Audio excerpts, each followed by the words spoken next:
Thank you, Honorable Speaker. Honorable Speaker, I beg to move that pursuant to the provision of Standing Order 33C, this House resolves to hold a morning sitting on Thursday, 20th June 2024, commencing at 9:30 a.m. for purposes of considering priority business. Honorable Speaker, this is on behalf of the House Business Committee that met earlier this afternoon, and the House Business Committee considered bringing this resolution and, through this procedural motion to allow members adequate time, Honorable Speaker, to debate without anticipating debate the finance bill of 2024-2025, which we expect to be tabled in the course of this sitting by the Chair of Finance. And also, Honorable Speaker, considering that many members are very interested in contributing to the debate on the finance bill, we thought it would be wise to have a morning sitting on Thursday. We will have tomorrow the whole day from 9:30 all the way up to 9 p.m. Then we also allow members Thursday morning, Honorable Speaker, as you directed during the House Business Committee earlier today, we have up to 5 p.m. on Thursday for debate of the second reading of that bill. Honorable Speaker, there is also priority business in considering the Senate amendments to the IBC bill.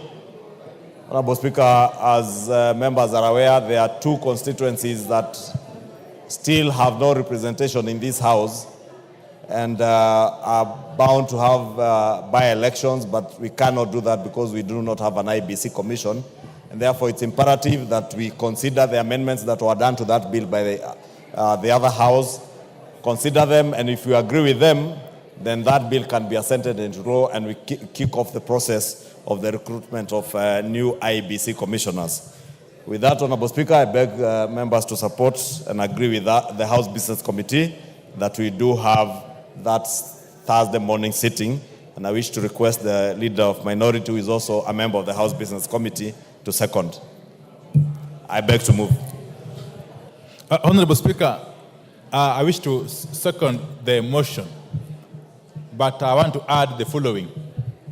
Obviously, members from across the political divide would want adequate time to be able to contribute to the matter of the finance bill at the second reading stage. And that's why it was in the wisdom of the House Business Committee that we allocate enough sitting days. That is Wednesday morning, tomorrow, Wednesday afternoon, Thursday morning, and possibly Thursday afternoon, for members to be able to contribute effectively and for their constituents to get to know where they stand on this very important matter. Honorable Speaker, secondly, I want to agree that the matter of the IBC is so crucial. Honorable Speaker, we now have two constituencies that have got no representation in this House. That is Banisa constituency in Mandera County and Magarini constituency in Kilifi County. Honorable Speaker, the case of Banisa constituency is very sad, extremely sad, that they have lacked representation in this House from March last year, Honorable Speaker. And you all know, Honorable Speaker, the procedures for reconstituting the IBC, even after this bill is finally enacted into law, is going to take some time, Honorable Speaker. Maybe 4 months or so, Honorable Speaker. So I think it is in order, therefore, that we approve this motion. But as soon as we do so, I have been trying to scan around. I can't see the chair of the Committee on Finance in the House, and yet I've been waiting eagerly to lay my hands on the report of the committee. Because this morning, we were treated to some very juicy news by Honorable Kimani Chungwa and the chair from State House about certain measures they have taken on the finance bill. But as I always say, the taste of the pudding lies in the eating. Until and unless we see the report of the committee containing those very far-reaching amendments that we were made to understand what have been made, we cannot be sure, Honorable Speaker. And therefore, we want to see that report eagerly.